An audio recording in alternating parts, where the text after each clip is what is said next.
because they know, and it's very strange that they aren't talking about it.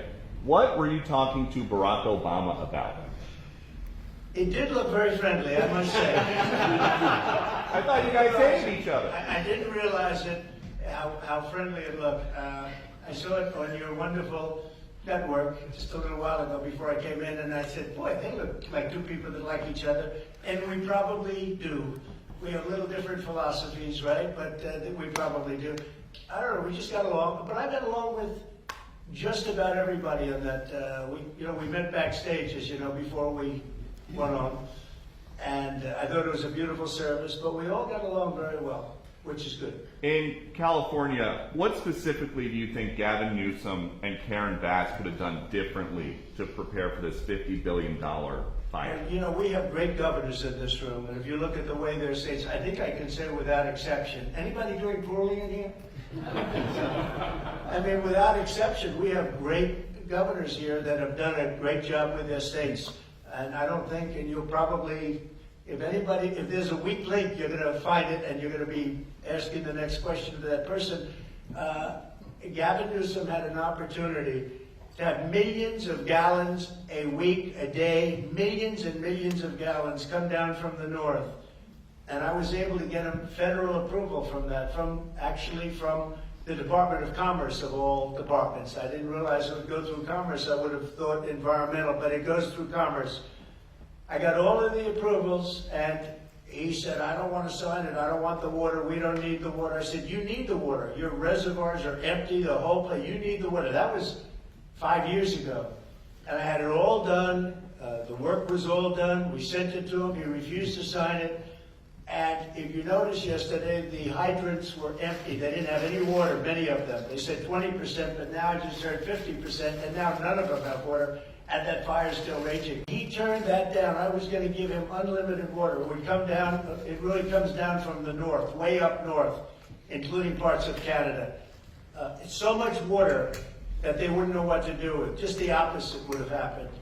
And that's the reason that this happened. He wouldn't do what we wanted, and we're going to force that upon him now. But it's very late, because I think it's one of the great catastrophes in the history of our nation. This is not just in Los Angeles. I've never seen anything like that, devastation. And we're talking about homes that cost $200, $300, $400 million. Nobody's ever seen anything like it. People that, and very influential people worldwide. I don't know that they ever go back either, because they weren't happy with California. They weren't happy with Gavin Newsom. They weren't happy with their whole lifestyle there, with the crime being out of control, all the other problems. They were not happy. And it's going to be very interesting to see whether or not they're going to build, or whether somebody else is going to build and build a much lesser home. These were the most expensive homes. Outside of Palm Beach County, I see a list, outside of Palm Beach, these were the most expensive homes anywhere in the world. And I think a lot of them are just not going to go back and build it. Plus, they don't want to be part of a construction site. They don't want to, they're building a home, another one's building, they're building in front of them, behind them, alongside of them. So I think it's a tragedy. I think it's an incredible tragedy. It's also a tragedy for a tax base. And the governors know exactly what I'm talking, and I'd like to hear anybody talk about that. But if you're the governor of a state and you lost thousands of very rich people that were paying a lot of taxes and weren't happy about it, and weren't happy about what's happened to California, which has all the advantages of greatness, but they've had horrible politicians. I think that Gavin is largely incompetent, and I think the mayor is largely incompetent, and probably both of them are just stone cold incompetent. What they've done is terrible. Would anybody have a comment on that? Because when you talk about losing the tax base, you're losing a lot of, you're going to lose a lot of those people permanently. Those people pay billions of dollars in taxes. Governor, what about you? We got some great property in Louisiana. Well, they'll be moving to a lot of your states.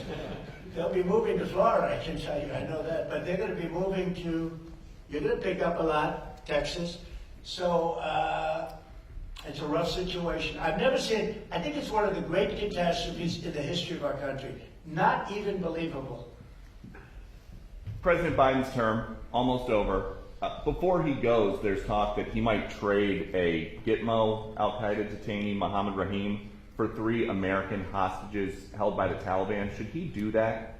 Well, I haven't looked at it. I will be looking at it. They're showing me tomorrow morning. They're showing me that there's a trade on.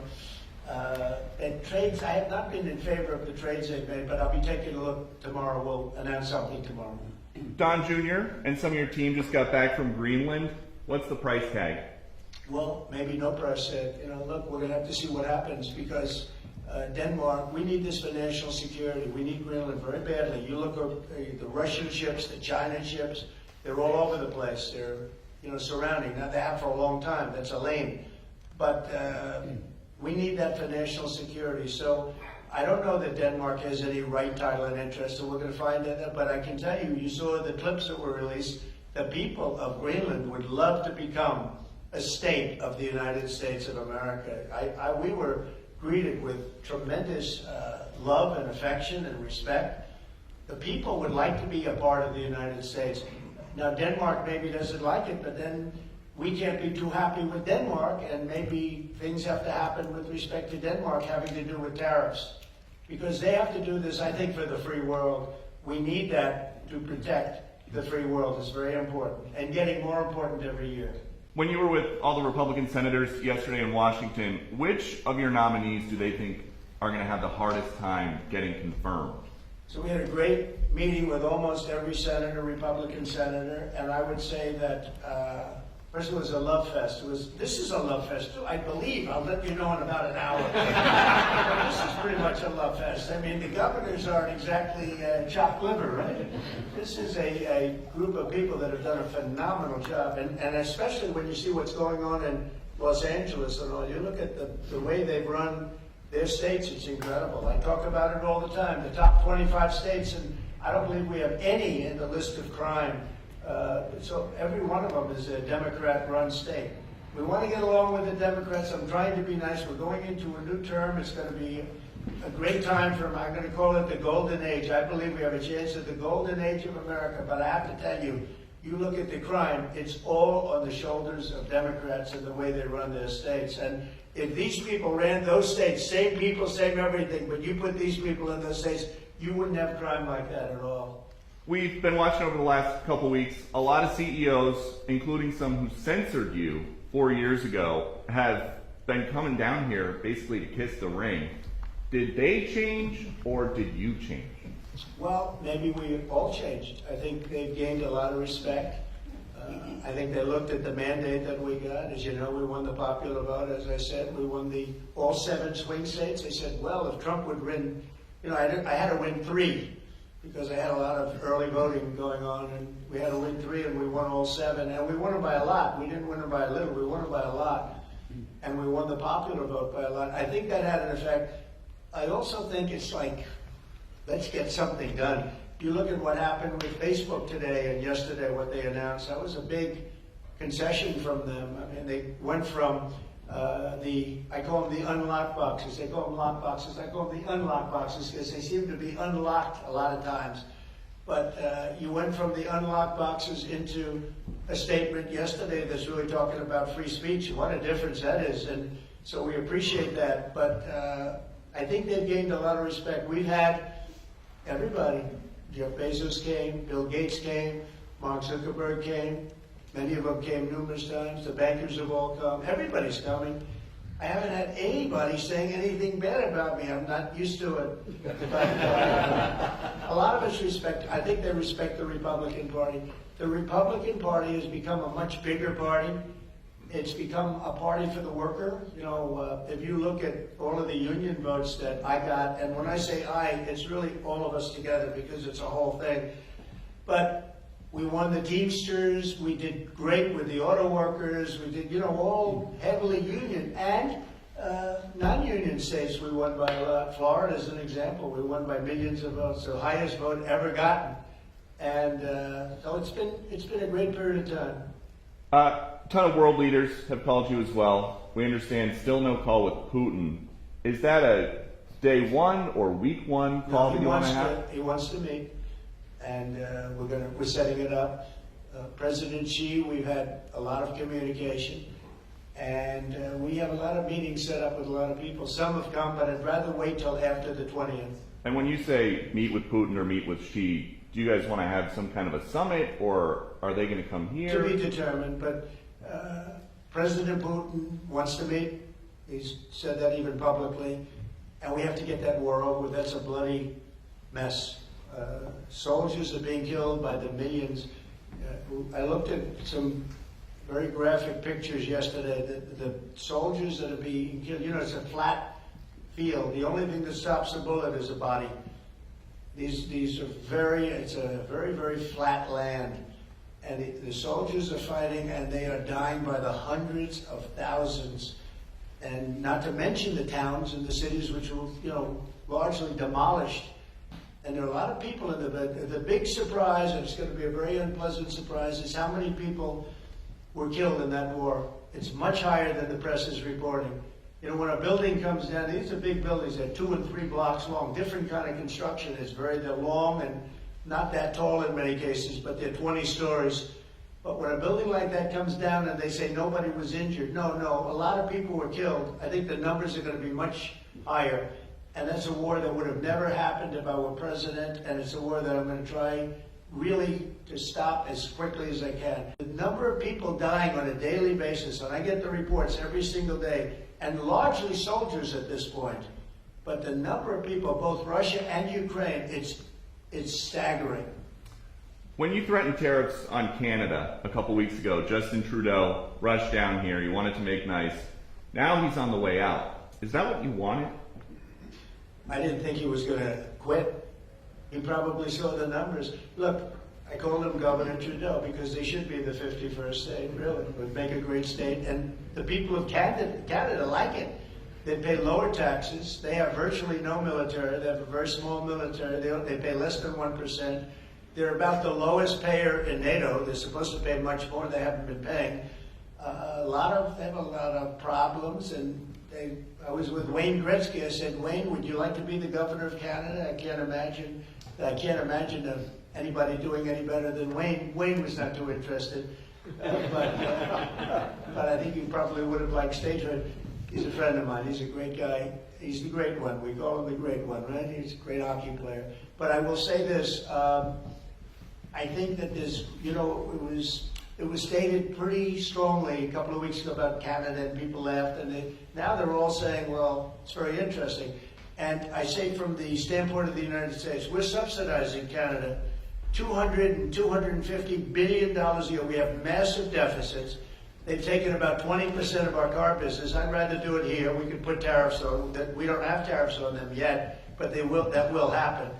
But they've taken about 20% of our car business. I'd rather have it done in Detroit or have it done in South Carolina or any other state that does cars, and we have a lot of them.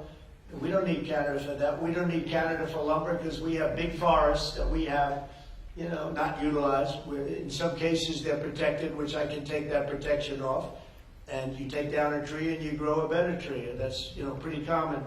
But we don't need anything. We don't need their fuel. We don't need their energy. We don't need their oil and gas. We don't need anything that they have. And I said to Trudeau, I said, why are we subsidizing you $200 and $250 billion a year? He said, I really don't know. And I said, well, I don't know either. I said, what would happen to Canada if we didn't? He said Canada would be obliterated if that happened. I said, then Canada should be a 51st state. And that's where we are now. A story that kind of disappeared very suddenly. Do you have any idea whatever happened to the drones? What happened to drones? Well, you had said that you thought the government knew what was happening with these drones over New Jersey. There were some by Bedminster. I don't know. They're over Bedminster a lot. So what happened? I'm going to give you a report on drones about one day into the administration. Because I think it's ridiculous that they're not telling you about what's going on with the drones. And it's not only with me. Glenn was telling me today that in Virginia they have drones all over the place too, and nobody's reporting it. I don't know why they're not. Do you want to say something about that? Just one quick comment, which is we are home to the largest naval base in the world in Quantico, and we house a lot of the SEAL teams and have a huge national security infrastructure. And now for 2 years running, we have had drone incursion over secure airspace and we still don't know why. And I think that's absolutely unacceptable. And I think President Trump and the new leadership coming in, I think will work diligently to understand who's behind this and what we do in order to stop the digital surveillance of all of our secure infrastructure. Is it dangerous? Well, I can tell you this, while we were dealing with a terrorist attack in New Orleans, we had drones being thrown over our nuclear reactors in Louisiana. And we brought that attention to the FAA. We've been asking the FAA to give these states the ability to mitigate these drones, and it's sitting on some bureaucrat's desk. And that's real. Nobody knows, they don't want to talk about it. Go ahead, Governor, you were going to say? I was just going to say, we have drones in Wyoming flying over our infrastructure as well. And it's incredibly frustrating that we not only have no way of knowing what it is, but nobody knows how to deal with them. They don't want to talk about it, and nobody knows why. They don't want to talk about it. That could be us sending drones. I hope that's the case, us doing it and doing research, and maybe they don't want to talk about it from that standpoint. I hope it's not an enemy, but we're going to find out on the 21st, the day after. You have to give me a little time for the inauguration, but shortly thereafter we'll give you a report on it. We'll tell you exactly what it is. They know, and it's very strange that they aren't talking about it. Peter, thank you very much. Does Biden do it? I mean, does he do this kind of a news conference? This is my longest ever interview of a president. Yeah, well, the longest ever before this was one question, and it would rush you out of the room. Right? But we have nothing to hide. Thank you all very much.